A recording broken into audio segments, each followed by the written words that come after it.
Compter ses jours de sobriété, c'est comme garder une photo de son ex sur son bureau. Tu veux vraiment arrêter l'alcool? Alors arrête. Arrête de compter tes jours de sobriété. Oui, je sais, c'est bizarre à entendre. Mais ce que je vais te dire va te libérer. C'est pas une question de volonté. C'est pas un combat contre une tentation. C'est un simple changement d'identité. Et crois-moi, personne ne t'en parle, mais ça change tout. Alors reste bien avec moi jusqu'au bout. Avant que je t'explique, pense à t'abonner si tu veux d'autres méthodes qui t'aident vraiment. Moi aussi, j'ai galéré pendant des années. Je tenais quelques jours, puis je replongeais. Je croyais que c'était parce que je manquais de force. Mais en vrai, c'est juste que je pensais comme un ancien buveur. Je pensais encore à l'alcool, même sobre. Et ça, c'est ce qui me gardait prisonnier. Mais un jour, j'ai compris un truc puissant.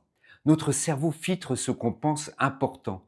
C'est grâce à un mécanisme qu'on appelle le système d'activation réticulaire. Il agit comme une porte d'entrée. Il trie ce que tu remarques et ce que tu ignores.